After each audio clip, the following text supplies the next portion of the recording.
Today's February 25th, 2009, and we're here at the home of Dorothy Faye Parker Hurta in Tyler, Texas. Our purpose for being here today is to talk about the Parker family, specifically Kenshin and Aurelia Parker and their 15 children. 4 of the 6 remaining children are here, and from left to right we have Kodel Parker, Dorothy Faye Parker Hurta, Estleen Parker Ayres, and James Ivan Parker. My name is Andy Brazil, and I'm the son of Helen Jean Parker Brazil. And how's everyone doing today? Great. I'm going to, at this point, turn this over to Kodel. He's got some things he'd like to read for us. Okay, thank you, Andy. As I was mentioning a few minutes ago, I have a tendency of getting off track a whole lot. So when I get to talking, I get off on something else. So I kind of put down on paper some things, and which I really wanted to say. And I can say this much: during the past few years, I've had time, plenty of time, to give thought to what life was like growing up in a large family. Now, I grew up on a farm during the Depression years of the 30s, and later during the Second World War. I have always came to the conclusion that I was not just blessed, but doubly blessed for having lived during this time, to have brothers and sisters to play, to work, and to compete with, and even argue with a lot of times. And I'm very thankful for sober-minded, God-fearing parents that guided me on into adult life. Now, if all things were returned back as they were in the 30s, that would be really exciting for me, because we would only be as we were then. I wasn't aware at that time being happy was something that just happened if somebody wanted to be happy. Many years later, I learned that things or people cannot make another person happy, but they can only contribute to such. As I recall memories about growing up, there was only a number of, just a few disappointments, but they were greatly overshadowed by a natural tendency of happiness of those that was around me. And I must say that the atmosphere of this was promoted very much so by my parents and also by my brothers and sisters. Now, as I was young and back in my junior and teen years, my only real worry or concern was being disciplined. I suppose in large families, discipline has to be a little bit more practiced. Mom and Daddy certainly took notice of the scripture which states, "Spare the rod and spoil the child." Many times I received a spanking with Daddy's razor strap, or switching with a persimmon limb. And as I was sitting here putting this down on paper, I thought about the time that when the fields would be too wet to work in, but Daddy would work in his blacksmith shop getting all the tools repaired. And of course he had a shop hammer and tongs and all of these things. And inevitably, Austin and I, the younger brother, we would take his tools out and play with them and forget where we left them. And it would take several little spankings to, and I don't guess we ever did really get on to, we should be losing his Daddy's tools like that. But I remember also the light switching that my daddy gave me, and this is kind of funny in a way. Austin and I was helping Daddy clean out the garden on the right-hand side. If you look from the road towards the house, we had a garden on either side of the house, and we were cleaning out this garden on the right-hand side. And Austin and I was scuffling quite a bit and carrying on, and Daddy kept on after us to quit and get busy working. And we didn't pay him too much attention to that, so finally he got enough of it, and he told me to go over there and give him a big switch off of that persimmon limb tree. And I knew exactly what he was talking about because he didn't want me bringing back no sissy type switch. I had to come back with a good one. So I got it off and I ringed it around 3 or 4 different places. I'd heard about this before, and so I got it back, and as I was coming back to where Daddy was at, well, our neighbor, Mr. King, walked up, and he and Daddy was having a little conversation about something or other, but finally Daddy told the man, said, well, we need to get back to our garden and clean it out, and he says, I got a boy here I need to take care of too. So Mr. King turned and started walking away, and Daddy got me by the arm, and he pulled me over, and he got the switch from me, and he shouted down one time. And when he did, that switch broke in about 4 or 5 different pieces every time I hit it. So I remember Daddy just kind of sniggering a little bit and kind of pushing me a little bit, and he says, get on out of here and get over and get to work. But we got our share of spankings back in those days to kind of keep us straight. You know, growing up in the Depression years, and of course I'm pretty sure that these 3 more right here can tell about some spankings they got too. That Don't ever remember getting one. I bet. She was the tattletale of the family.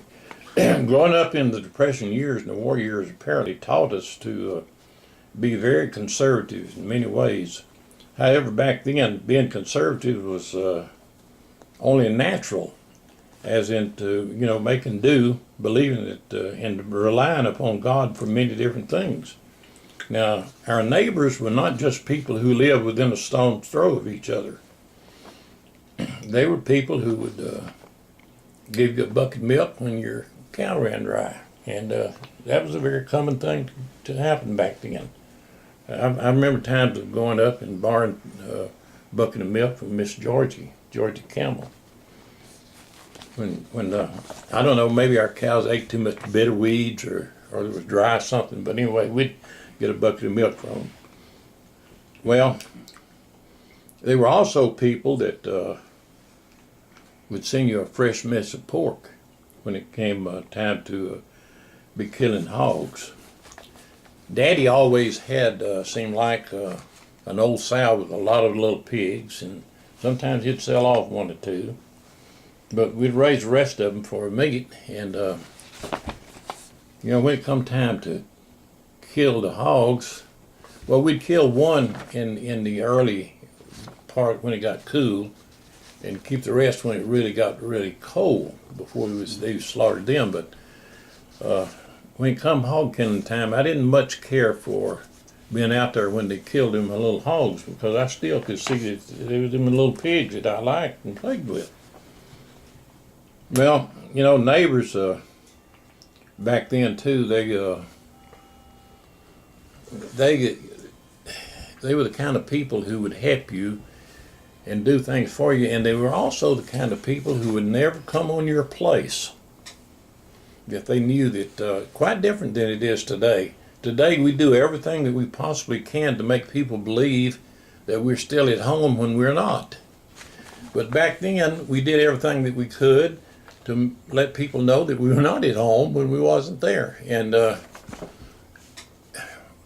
good indication of being away from home would be that people would go out and turn chairs upside down and lean them up against the wall, so everyone would know that when they come by that, hey, there's nobody here at this place. And so they didn't come on your place only except to, you know, to pin the cows or a horse or whatever it might be that got out, and otherwise they'd just stay away. In our community, where we lived back down there in Leverett, was that everybody was poor. That's just the way it was. And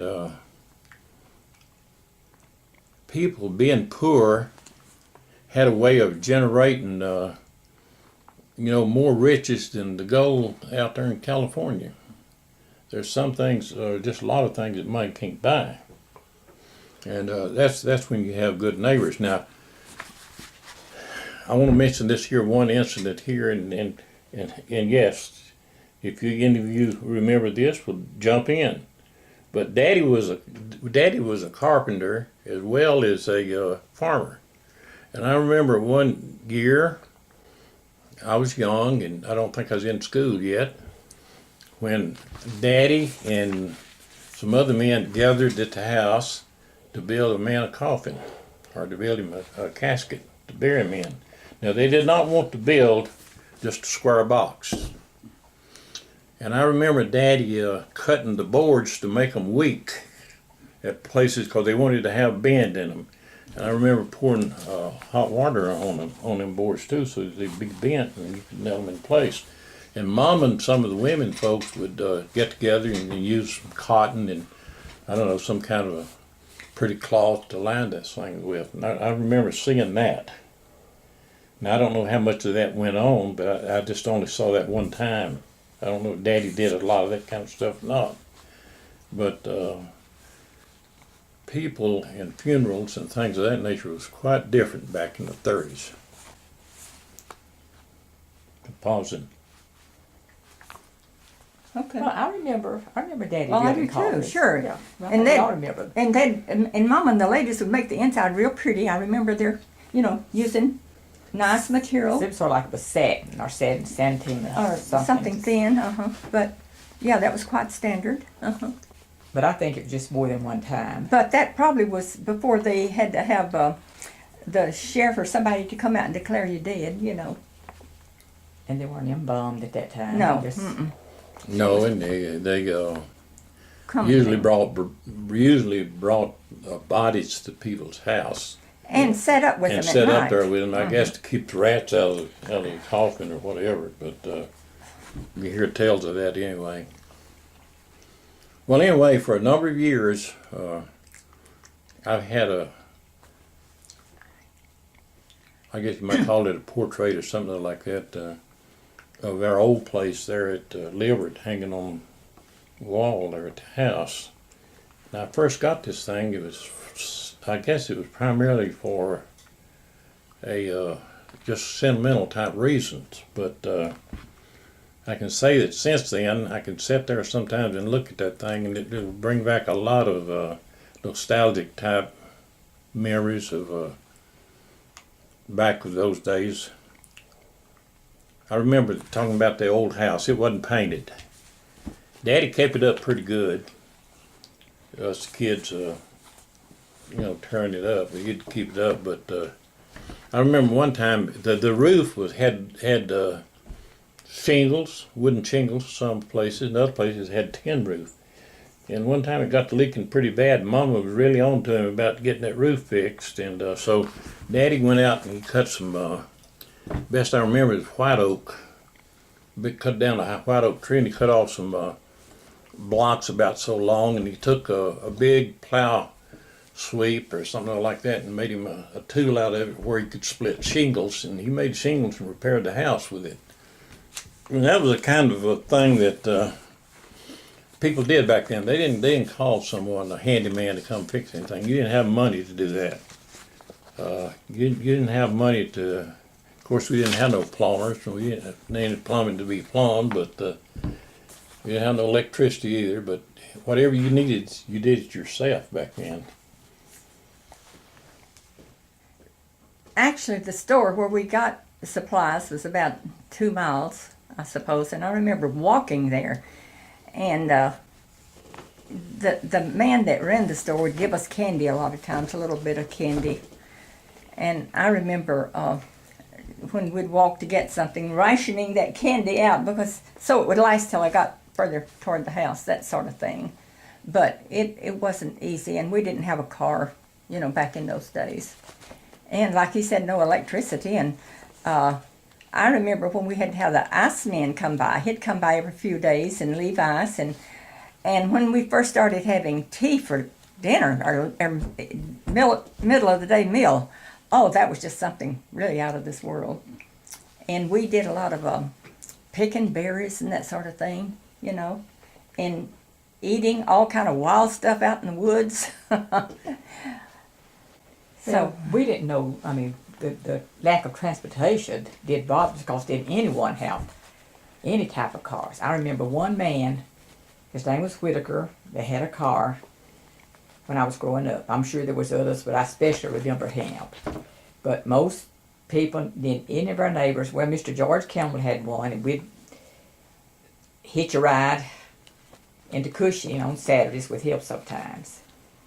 But we walked everywhere we went, and it wasn't a problem. We usually get a gang of us together and we'd walk. We'd get a gang of the friends and neighbors, we'd work in the fields. I thought it was fun. Never minded it, because I knew that the money that we earned would be ours to use as we wanted to, which usually went for school clothes and school supplies. And Kodel talking about us being poor, we were poor, but we didn't know we were poor, because everyone lived the same way. But we never went hungry. We raised all the food that we had. We never went hungry. I don't ever remember going to bed hungry. I remember going to bed when we had to eat vegetables sometimes because the milk was ruined. So we always had cornbread and buttermilk for our evening meal. And if something happened, we had to eat vegetables. Now, Daddy would eat vegetables, but we kids wanted that buttermilk and cornbread. But speaking of not having transportation, now we walked to church, and it was about 2 miles to church. We walked there all the time. And I remember years later when they were having a revival down there, and Daddy took a wagon, and we went in the wagon to church. But they'd have out there by the church what they'd call little camp meetings or brush arbors or things. And sometimes we'd have church in those. And the churches were like, it was not like a Baptist church or a Methodist church like that, but they'd alternate. The Baptists would be there one week and the Methodists the next, but we went to all of them. And we even went up to Friendship where there was the Church of Christ, which I think you people belong to. So, and like we said, everybody just went where there was to go, and that was our entertainment. And I hate to go to funerals nowadays, but back then, we were kids and we'd just go any place we could to get to go someplace. That was part of it. With Dorothy talking about the milk, we had a special well that we That was only interesting. used to put our milk in. Our milk. And milk. We had a milk bucket. And a long bucket. Estleen, remember Long cylinder bucket, and at the top it had a little tray that we kept the butter in. And Dorothy talking about us. See, we don't always agree. She talking about having buttermilk for supper. Cooler. Well, there were coolers, yes. I always, all my growing up life, fussed because Mom and Daddy kept the sweet milk in it, and I didn't like sweet milk, and I had to drink hot buttermilk. But we had if that milk spilled in the well, which it would occasionally, you could not use it even for washing. That was a well that we used to take our water from to wash. And our washing consisted of drawing the water out of this well, taking it to a big wash pot, which is a big cast iron pot, building a fire on it, putting the water in it. We had 3 tubs. We would put the clothes in the pot and boil them, take them out of the pot and put them in the tub, scrub them with the scrub board, then rinse them and hang them on the line. We did not have clothes pegs. So how did we keep them on the line? Barbed wire. The fences were made of barbed Well, maybe wire. that was it. I don't remember that part. I just remember and that was a hard day's work. And then when we got through doing that, we took the water and took it inside the house and scrubbed the floors with it. We don't have any type of a floor. The kitchen is the only room in the house that had a linoleum on it. But the rest of the floors we scrubbed with brooms and rinsed it out with that water. And then the milking too, don't forget that. I didn't milk. I never did learn to milk. I didn't either, but We used to rinse in water. But we had cows, and the older siblings had to do the milking. I never did learn how, but we depended on that milk a lot and had several cows. So that was something kids wouldn't know anything about nowadays, We cut all the wood. When I say we, I guess the guys and Daddy cut the wood. And I remember in the wintertime, we'd get snows back then. And we were just so happy to bring in the stove wood so we could go out and play in the snow and get the wood to bring it in. And when we'd have big ice storms, and icicles would be like a foot long, hanging from the fences, and Mama always kept a wash tub underneath the eave of the house to catch the rainwater, because it was so much softer than the water that we had to use ordinarily to wash clothes in, and so that water would freeze up, and we'd go out and make snowmen and eat icicles off of the fences, and probably in that tub too. And we'd make snowmen, and real big, so that they'd last, and after all the snow was melted, the big round things of snow would still be there, and we'd go and dig into those to get clean snow to have snow later on, because we didn't have refrigeration back in those days. As Dorothy said, we had the Iceman, or Kodel. Iceman came every 3 days. 2 or 3 days. So the fireplace in the summertime was cleaned up. All the ashes was cleaned out. The ice was brought in and put in the fireplace and wrapped up in quilt and papers. Mm-hmm. It would keep about 3 days. Burn out bags, okay. It would keep several days. Yeah. Now that was a treat to have ice, because it's on cold. That was the refrigerator. That was a refrigerator. Yeah. Only type we had. And for snacks, we had sweet potatoes. We'd come in from school, and Mama would bake a lot of sweet potatoes, and we knew just where they were in the kitchen. And instead of having cabinets like we have, we had a long table in the kitchen that she worked from when she made up the biscuits in the morning. But underneath there was another shelf. And those sweet potatoes were kept there. So when we got in from school, we could go and get those sweet potatoes and eat them. And sometimes, walking en route from school, we'd see somebody harvesting their potatoes. And they'd give us potatoes, and we'd clean them up and eat them on the way home raw. I always loved raw sweet potatoes. Very good. Most of the house, After Effects wasn't all that good.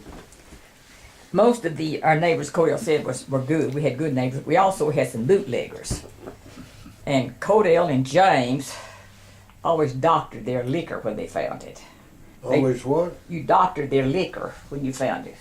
Put stuff Yeah, in it. there'd be places in the woods where they'd be, making their liquor in a tub or something. I remember running across those occasionally, Okay, let me mention this about toys and things. Now, James, I know, used to make these, what we'd call dobies. And they'd cut down the trees and make the wheels out of them and make these little things you could ride on. And you controlled it with your feet. It had an axle. You had an axle in it, and you put your feet on it to make. And we had a hill back there behind the house that we'd ride down. And it was really great if there was a tree here and there was a little trail going around the tree, and you could guide it around the tree. And then you, of course, had to bring it back up the hill again to ride down, second time. that was just one thing. And then I remember we used to make little things out of Prince Albert tobacco cans. And we'd bend them a little bit and tack them onto a stick, and we'd get some kind of a round rim thing and roll it like that. Came off a wagon wheel. Yeah, and roll it, and that was one of the things we made. And I remember making little things with spools that thread came off, and you put little notches in it and put a rubber band in it and put a stick on the end, and you could wind it up, and it would move. And then Daddy always made this jumping jack, we called it.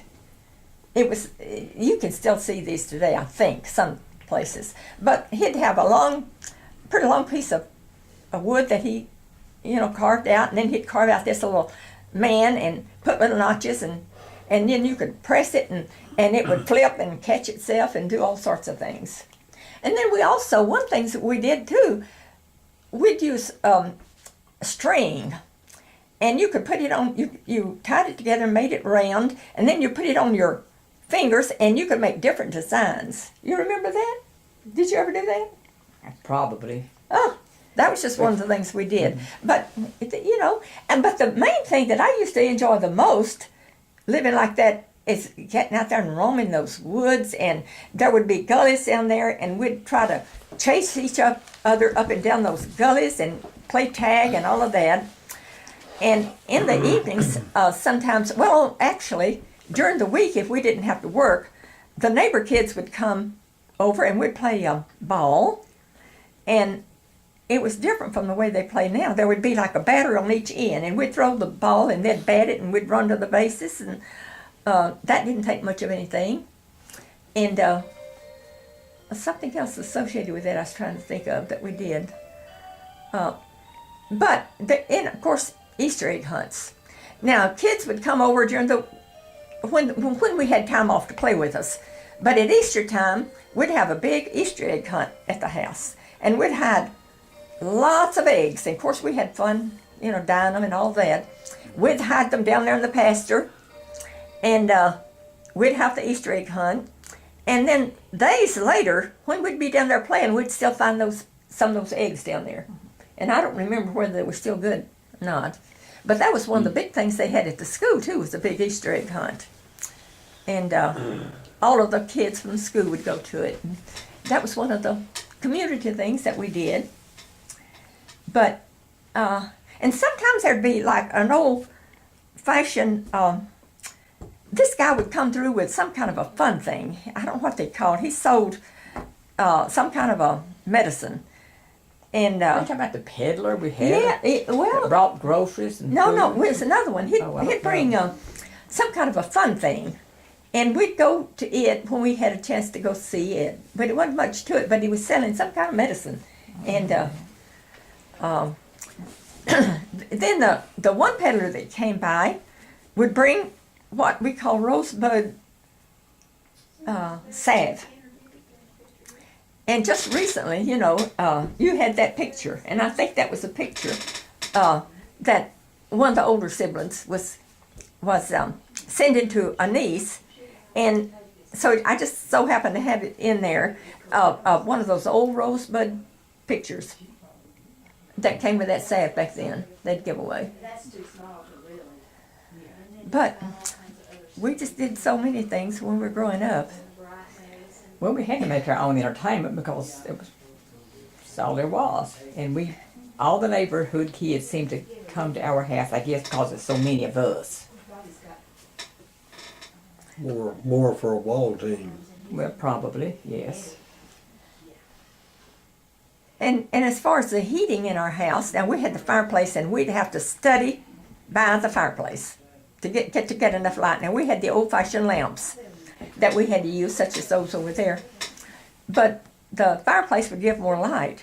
And then we didn't have heaters in the rooms, but in the room that the twins and I stayed in, we had this old, just a real thin heater thing. It was a tin heater. And it would really heat up that room. But I do remember it being so cold that we would warm maybe pieces of cloth, etc., and take to our bed and put it in our bed before we got in because we didn't have any electric blankets or anything like that. Or brick and wrapped them and put them in the bed. Yeah, that sort of thing, yeah. But we wore cloths too, I remember that, And you just have to, well, people can get by like that if they have to. We may have to again, But one of the hardest chores, I suppose, and I regret even now, is that we just didn't hardly come in. Daddy just better not come to the house and our water bucket be empty. All the water we used had to be drawn from this well. And I always said it was 50 feet. How deep was it, James? Had the what? I said it was 50 feet deep. How deep was that well? About right. And we drew it with a pulley and a rope. But now I regret the fact that Daddy had to come in and even tell us to go get it. That bucket should never have been empty. I don't remember. But we would let it get empty. But all the water we used for cooking, bathing, had to be drawn up, put in a... Yeah, once a week wasn't too bad. And occasionally, if you remember, something would get in the well. Yep. And ruin the water, and we'd have to draw all of that water out of the well to get it cleaned out so that we could start using the water again. And for the water to heat in the summertime, we would take our wash tubs, which were size 3, number 3, which was a large wash tub, put it outside, put the water in, let the sun heat it to bathe in. And all of us did that. We had a smokehouse Yeah. that we kept a big box in, that we kept, we gather up hickory nuts, pecans, and I don't know, hickory nuts, pecans, I guess is all we put in it. Yeah, I remember going hickory nut hunting. Oh, that was so much fun. We'd go out in the woods and the leaves would be like a foot or a foot and a half deep. And I do remember our going hickory nut hunting in the woods where we'd walk through deep leaves. And that was just so much fun. And even going and getting the Christmas tree was a lot of fun. I remember we'd have to go out and cut a pine or maybe a cedar, something like that. And of course we made our decorations. We'd go out and get holly and then we'd make little paper rings and put on it. But we didn't, seemed like one time we had candles that we tied to it. We tied the candles to the tree and it caught the tree on fire. I remember that very well. Smoke had to be eaten, so that's when we would divide with the neighbors or we would cure it. And it was the ribs, it was the liver, it was the, I guess that was all. I don't know, but I remember Mama making biscuits at night. And we'd have biscuits and that fresh meat. She made hogshead cheese in a big crock. You know what hogshead cheese is? No. I don't either. It's the meat taken from the hog's head, and I do not know how she made it. And it's put in this crock pot, and whatever she puts in it, you can't eat it for a few days. It jails. I guess the hog head has something It does. It jails. And she put an iron on it to hold it, to pack it down. I've seen people like that since I've been grown. But I loved it. I don't think any of y'all liked it. And of course we had a lot of canning we had to do too. And we'd go get, Daddy would go where people raise tomatoes, or we'd have our own tomatoes. And we'd have those big tubs full. And we'd can tomatoes all day. We'd sit out there and peel them. And Ross would work in the kitchen. He'd do the canning, but we'd sit out there and peel them. And of course, before that, we had to wash out all the jars real good. And make sure they were real clean so they wouldn't ruin. And the same thing about peaches. And he'd go get lots of peaches when we canned peaches. And that was so much fun because we could eat all we wanted. And usually ate too many, you know. We raised our own vegetables. We raised peanuts. I remember the peanuts. That wasn't the fun shower. No, sower, you talk about sower. And remember the time James tried to get some cows to chase us? We were coming from that. That was later on when we were older. And we had been pulling those peanuts in so sore you couldn't put one foot in the front of the other without hurting. And there were some cows on the road. And James tried to get those cows stirred up so they'd chase us. I couldn't run. We just had to lie down. Tell you, talk about being sore. And we used to raise a lot of peanuts. And they would be so pretty. We'd stack them in, what would you call them? Put them in a shock. And build them up real high. And they would be, several of them out in the field. And they would be so pretty out there, shocked like that. I just always thought that was a beautiful, beautiful scene. And then he'd put them in the barn loft up high, I remember. And we'd go out there and get peanuts and go outside and eat them, or we'd parch them and shell them and put oil on them and parch them at night. And we'd go chicken pen hunting too. Remember chicken pens? They were pretty hard to find. I remember chicken pens, but I don't ever remember going looking for them. I guess I was too young. But let me say this. I can remember as a kid, before Arnold died, the Dad and some of the family were building a log cabin. That was Arnold did That that. was Arnold's. And I brought a picture of it. Arnold's. And I've got a That's picture of what I it. said. Yeah. Built it for Arnold, and I remember Arnold going built as a it. kid, going to the site where they were building it, and it was real exciting because they were actually, before Arnold died, they lived in this log cabin.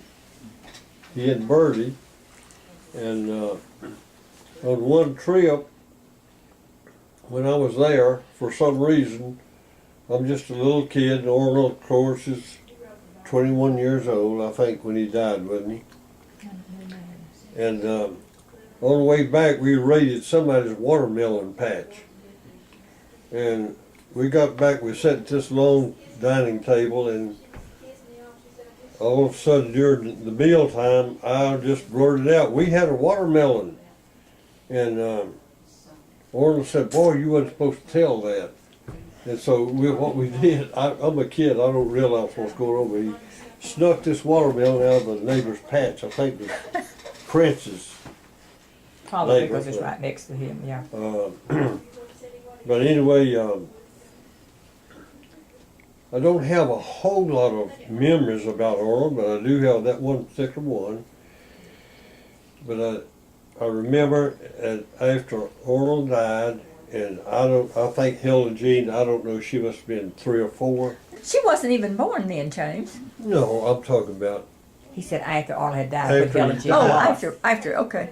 Bertie would bring her to see us, and we got so excited because here was Helen Jean coming to see us, and she's just a cute little kid. And but I do remember bringing her, and those few times when she was small, but I don't remember a whole lot after that until she was grown. Actually, she and, Bertie and her second husband, the one that Helen Jean grew up with, they visited us. I remember I think it was in Houston though. George was his name. Yeah. Yeah. But I didn't see her too much after that. Now I knew that that later on Helen Jean was winning a lot of beauty contests and that sort of thing. She turned out to be such a pretty girl. But speaking of watermelons, now I know 1 or 2 occasions coming back from the church over that area, getting some watermelons and having a watermelon fight. And we would throw watermelons on each other. Did you ever get in one of those fights? Dorothy, I didn't usually get to go with y'all. Mom wouldn't let me go. Well, I'm too anyway, young. we did. That was one of the fun things we could do. And then we'd go fishing down in a creek. That was another thing that we got to do. And we didn't have like floaters and things like you can get nowadays. So we'd go get bark off of trees and make floaters. And so that our fishing pole would stay at a certain place. And we'd have to dig for worms to use for bait. And we'd have to hunt to find even fish hooks before we could go because they were so scarce, Boy, kids nowadays just don't know one. They just can't believe anybody could live like we lived. But we didn't know any Well, better. everybody lived that way. That's right. Yeah, that's I mean, right. It yeah. didn't make it harder. And I remember one lady, Mrs. King down there, had an old graphophone and some records and every once in a while we'd get to go down there and listen to those. We didn't have anything like that ourselves. But she would play it for us, and that was our music. It wasn't until we were pretty old when we first got a radio. Do you remember, James, about when? You probably put it together. And Arnold did that too. Arnold used to build little, what you call it, crystal sets. He was the first one I knew of that did that. He was real Dorothy, he did- interested in radio and aircraft. Yeah, that's too bad he couldn't have lived. But Arnold didn't do the first radio we had because he'd been dead many years, that first radio. What? Excellent. He'd been dead many years before we got that first radio. Oh, Yeah, but yeah. we're talking about some things that he Well, did. well, okay, I'm Putting just saying some he things might have put together. the radio, the We- first we radio, got the the- battery Yeah. radio. We got the family radio in 1940, I think. Or it could have been a little earlier than that, but right around 1940. After we got electricity, What? No. after we got electricity. No. No, The what is a first one we battery had radio? was Oh, a was? battery Oh, okay. operated. We Okay. didn't get electricity until, good gracious, I I wish thought I I knew had what married. 1945, Yeah, When we got 47. electricity. 47, okay. Yeah, around 47 because I got married in And then- 46 and we didn't have it then. Oh, really? No. Well, see, you can't have a refrigerator until you get electricity, and so it was, that late before we even had refrigeration in the house. We couldn't have a refrigerator, we But- couldn't have electric lights, we couldn't have irons, we couldn't have. Well, it all Television. depends on what source now. Oh, tell about the irons we did, The Estleen. neighbor, Mr. Campbell, had refrigeration. Yes, I don't have, but I remember, yeah. But tell about the irons, how we ironed. Those old flat irons, and I've got some in there using them for bookends. That we had to put them on the fireplace to heat them, to get them hot. Well, of course they get smutty. And everybody's shirts and things had to be ironed because that was before this material where you didn't have to iron it. And we'd go to iron and we'd get smut on it because we didn't get the iron real clean before we started using it. But it had to be heated like that. Or we used the top of the stove when we were cooking. And when we went to school, they had the big old pot-bellied stoves to heat up the schooling, And we had to walk to school. Dorothy, I never walked to school. Well, I did. I sure did. And usually it was in shoes that were hand-me-downs. And I remember rubbing blisters on my You didn't walk to heels. school either, did you? If you didn't go to Liberty, you didn't. But I did. Why didn't you go barefooted? We probably did in the summer. But I guess, in the winter. I guess you had to have something in the winter. But I guess they probably were high-top shoes like you don't see nowadays. Remember those old high-top things? Oh, that's all we had. It's the only kind And, you usually buy. Now, as far as entertainment, our older siblings, they would go to dances, and they'd go down to the river and they'd dance on the bridge because there was no other place to go dancing. Where it'd be smooth and everything. And they'd slip off because Mom and Daddy didn't allow us to do that. But they'd slip off, and they used to. I guess they got by with some pretty serious things. And I mentioned this to a beauty operator recently. You didn't have anything like setting lotion to do hair. And our older siblings was the one that everybody in there came to get their hair done. And they would finger wave it. And they'd put sugar in the water that they dipped their comb into to make the waves stay in, So that was their setting solution back then. How much imagination can you tolerate? All you've got. Well, I'd could go on for a long time. I'd like to ask also James and Kodel, what kind of things did the boys like to do? What we told them. Would the boys and girls do everything together, or would the boys do things separately and the girls kind of do things separately, or how did it work? Sometimes, then sometimes not. You talking about entertainment or what? Just Workload or? well, just like when you had some free time, and you were going to go out and have some fun, like going out in the woods, going. Cops and robbers. Well, we But usually we all played that. And bird hunting. Don't forget bird hunting. played games, like team up and 2 or 3 go one way and 2 or 3 another, and it'd be some run trying to track some down, and then it'd be a big argument who shot who first, like bang, and I got you. No, I got you first. But it was just kids getting squabbled about stuff like that. But we had war-like fights among sides, and then every now and then we get in a corn cob fight. And That's pine usually- cones. Some water-soaked corn cobs to throw at each other. And every now and then you'd catch one, and man, it would sting. Those corn cobs would probably weigh about a couple pounds each after they got good soaked. And you could you make it pretty good for target material with it. But we used to play games like that, and we would play out in the woods. I'll never will forget one time we played a game of actually a little exercise connected with it. Climb up a tall pine Oh, yeah. sapling, We all had swing those over things. it. Swing over. And that was a lot of fun. But I remember one time I swung over with one and it didn't go all the way to the ground. And here I am hanging in midair, and I thought, well, there's only one thing to do is turn loose. Well, I turned loose, and when I hit the ground, it knocked the breath out of me. Yeah. Now, I didn't know what had happened to me. But I can remember I need to get home and let Mama know that I'm hurt. And I never will forget it. As I started out, I had to crawl through a fence.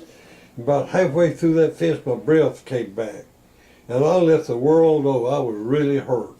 I screamed and hollered, but come to find out, it's just a common occurrence of getting a breath knocked out of you. You lose your breath and you can't talk. So